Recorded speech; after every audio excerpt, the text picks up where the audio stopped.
Not because Biden's going and campaigning there necessarily, but because Kara Eastman is bringing out so many Democrats who may not necessarily vote for Kara, but will be voting for Joe. I know that kind of sounds weird. That wait, what? Kara's bringing out Democrats who may not vote for her. Well, the thing is, um, Don Bacon, for some apparent reason, according to last race exit polls, he was able to garner 7% of Democrat votes in Nebraska's second in 2018, which may not sound like a lot, but it is higher than many other congressional races in 2018 at the time. And I probably would blame that on actually learning that news. I didn't actually know that Brad Ashford had endorsed Don Bacon last election cycle, 'cause that might be the reason why 7% of the Democrat voters in that congressional district went over to Bacon instead of going over to Kara Eastman. But one more district I have to definitely say we got to watch is actually, you know what? I'm going to make it two. Oklahoma's fifth, which out of nowhere actually was a Democrat pickup in 2018. Many pundits were stunned by that pickup And due that's to the Connor fact that Lamb, right? uh, Kendra Horn. Oh, okay. In Yeah, Pennsylvania's Kendra fifth? Horn. No, Oklahoma. Oh, okay. I thought you said Pennsylvania Yeah, fifth. Okay. that was like a out of the blue Yeah. pickup for the Democrats, and people were stunned that she was even able to pick it up. I think that's really just going to be a toss up there because that was just it was I don't even know what happened there to be honest. I think she won by like 3,000 votes as well last time around. But the last and very least one is Virginia's fifth, which I that congressional district. I don't know who Cameron Webb, like what his policies are, but Virginia's fifth has been a district that has really been changing for quite some time now. It's a toss-up race, and I think that that's going to be a race that we really got to be watching on election night. And here's why: Virginia's fifth has had a very big influx of people come from places like New York, Connecticut, and New Jersey. It's showing in the It's showing in the congressional race because many voters from up in New York and Connecticut and New Jersey are typically blue voters. And this race right now is marked as toss-up given the fact that Cameron Webb is able to actually bring enough support from those people who came to the district.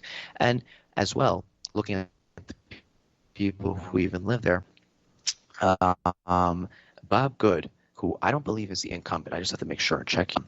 But Bob Good, who's the candidate right now, for that congressional district has had a little bit of a problem in regard.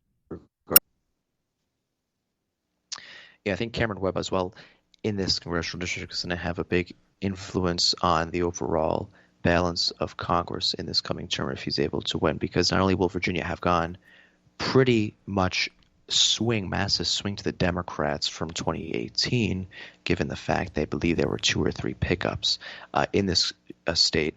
Abigail Spanberger and Elaine Luria both had pretty big pickups in 2018. But overall, those are the only races I can really name off the top of my head, by Democrats or even Republicans for that matter, in this upcoming election. All right, so if you would say we are all done with the House here, we could definitely move on now to the Senate, where I think there is a really interesting situation at play because it seems to be that there is not much standing in the way between either a like 50-50 or like 51, very, very close Senate, or like a 56 seat Democratic Senate. Like it could swing very, very easily one way or the other way very, very rapidly depending on how things go. So we have a lot of very interesting races to discuss, and that has really only been in play in recent months. So what do you expect? What are some of the races that you're going to be highlighting on your calendar on November 3rd on election night when you're going to be on with us? Well, I'm going to be highlighting Maine, North Carolina, Iowa, Montana, Alaska, and Georgia's special and Georgia's regular Senate election. Not only do three of these states that I had mentioned have a great possibility of going to Democrats, those three being Iowa, North Carolina, and Maine. But Montana and Alaska have their own little bit of a niche, similar to, I would argue, Georgia's special election and possibly the Georgia Senate election, but I don't think the Senate election will actually go for the Democrats. But going into why I think Iowa will go for the Democrats this time around, Joni Ernst, who's the incumbent, is quite frankly in the battle of her life right now. She had a pretty disastrous debate performance against Teresa Greenfield, the Democrat nominee for the Senate race there. They had a question that they asked Teresa what the average price for the corn crop is in Iowa, which for us Oh, in the that Northeast was is bad. kind of a little bit of an obscure question. But people in Iowa want you to make sure that you are standing and looking out for Especially your since she farmers. The way you look out for says your she farmers is a is, farmer. Yeah, she claims to be a farmer yeah, herself. So, and she didn't yeah, know. and the thing, yeah, and the thing is with Joni Ernst is like then she answered with a completely wrong answer, and then she started to blame and say, "Oh, Teresa answered incorrect." But the thing is, Teresa was asked about the price of corn. Joni Ernst was asked about the price of soybeans. Kind of hence the pun there. The reason why I say pun is because Joni Ernst supported the very outlandish trade war with China that really affected the soybean price in Iowa. And I think that's really part of the reason why Joni Ernst is going downhill in this race. It's not because of the fact of, as much as many people may not like her for her Trumpian opinions on the Senate floor, I think the real reason why people are running away from her is because she didn't care to look out for her own Iowan farmers during the trade war with China. And that's something I think that's really going to hurt her. Now, moving over to North Carolina, we have a very interesting state here. North Carolina went for Obama in 2008, and this Senate race is being held by Tom Tillis, who beat the former Democrat incumbent, the late Kay Hagan, who sadly passed away a couple years ago. This was in a red wave, year that Tom Tillis picked up that seat in 2014. He won that seat by 2 point something percent. I gotta go look back again. Very small difference is the point I'm trying to make here. It wasn't any type of blowout election in that state, but definitely did get affected by the red wave. But getting back to the point as to why I think this race should be watched is because Cal Cunningham, even though he had that sexting scandal, has a good shot at picking up this seat. Not only did Tom Tillis vote against North Carolina multiple times in the U.S. Senate, once he voted for a bill that stripped $20 million from North Carolina's National Guard bases, which is something that North Carolinians looked at as like, what the heck was that type of vote, Tom? Because the National Guard bases have a pretty big are big employers in North Carolina, shockingly. And many people in North Carolina, there's a large veteran population like there was in Arizona, and Tom Tillis really just let them down there. And that's part of the reason why, that's one of just many reasons why he's going downhill there, including his, vote to repeal Obamacare, which many North Carolinians really depend on. Now, looking at Maine, Maine's going to be a sweep. Sarah Gideon, who actually I now moved up to campaign for her after Joe Kennedy. She's in an interesting position here. We have ranked choice voting in Maine. And for those who don't know what ranked choice voting is, up there in Maine, I'll give you an example. You got 4 candidates. In this election, you have 4. You have Sarah Gideon, who's on the Democrat line, Susan Collins on the Republican, Lisa Savage, who's the Green Party turned independent, and Max Linn, who's a kind of conservative. I don't know what he is, to be quite frank, because he's kind of crazy in the debates, but he's running as an independent. So up there in Maine, what they're doing right now is people who are voting for Lisa Savage, typically, she's a progressive. She's running on Medicare for All, Green New Deal. If I was up there, she'd probably be my first choice because I support many of her policies. Sarah Gideon would be my second because Max Linn is crazy and Susan Collins I cannot stand. And so people may say, wait, aren't you spoiling the vote? Well, I'm not, because how ranked choice voting works is Lisa Savage won't win the election. I'd be really stunned if she were to. But all my votes will go to the second place person. Max Linn is not going to be the second place. Sarah Gideon at first is going to be in my second choice. So my second choice, not second place, I'm going to say second choice. So my second choice is Sarah Gideon. So Lisa Savage will probably get eliminated in the first round because you have to get above a certain percentage bracket. You have to be in either the top two, or if you get to straight 50 in the first round, you win the election. Lisa Savage probably won't be in the top two. It's probably going to be a race still between Sarah Gideon and Susan Collins.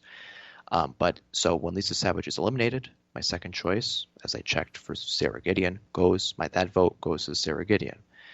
And if Sarah Gideon is put into the second or first place, that's really all that happens. If Sarah Gideon is magically eliminated, then my third choice will be put in. And if Max Lynn is magically, able to actually be even in the top two, then my fourth choice vote will go to him, and he'd probably win. But overall, ranked choice voting, very, very good mechanism for voting because it makes elections actually enjoyable and it makes them non-negative because you have to sell yourself to the people as a choice by choice basis. And that's why I think, ranked choice voting is really going to be a good thing for progressives and for many other small candidates out there because it really gives them the opportunity to actually do well in elections because progressives and many other candidates simply will be forced to run, that is on positive messaging rather than attack, attack, attack. Yeah, it really is. It does kind of force them to really go for votes instead of expecting votes kind of to be delivered to them. Because a lot of I think the sense of the Joe Biden campaign of just and the Democratic establishment have just such a deeply ingrained sense of entitlement. Like we deserve all these votes, and if you don't vote for me, there's something wrong with you. Like it's something which is really not a good thing. Yeah. That is not a message or vibe you want to give up under any circumstances for sure. And Biden is kind of giving that off at the moment, and that's should be very disturbing to Democrats. But that message could be pushed past here in this situation with ranked choice voting and actually getting people involved and forcing people to actually cater to the Democratic base for once, and actually ensuring it really could threaten both political parties in a big way and really lead to the rise of third parties because a lot of people are really dissatisfied. Like they do feel like the two-party system does not represent them in any way, and they're really right because I just don't think it does. So that is a great aside there, great point there about ranked choice voting, and there is some very interesting Senate races. I'm sure you would want to continue to talk about, James, so you can take that away. Oh yeah, sure. Going to my next one, now we're going into the niche category of election, Senate election. Not necessarily races we may win, but races just to watch because, hey, you never really know. And that's one of the states is Montana. Montana's right now, Steve Bullock is running against Steve Daines, so you got two Steves. Which one's going to win? That's the question. Well, we know Steve's going to win. But getting back to the point now, Steve Bullock has a good shot here because Steve Bullock is a very popular incumbent governor of Montana. I don't really agree with all of his policies. But one thing I will say I do agree with him on is unlike Steve Daines, who wants to repeal Obamacare and has said on the record that he doesn't believe a replacement is necessary because he thinks the private insurances can figure it out, as he said in the debate. I think that's wrong.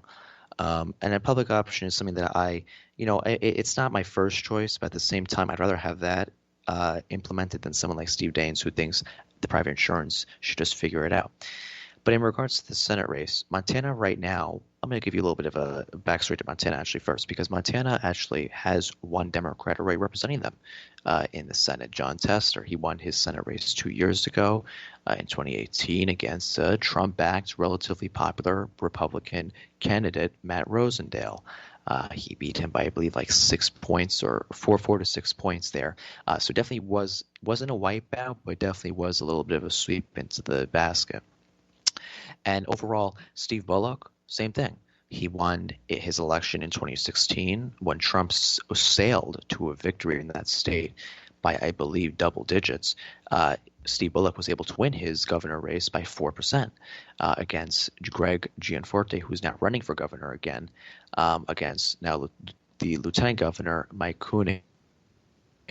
But in regards to the Senate race, here's why I think Steve Bullock has a possible chance of picking this seat up. He's a popular governor in a state that people have elected him twice, one in a relatively large red year, that being the presidential in that specific state.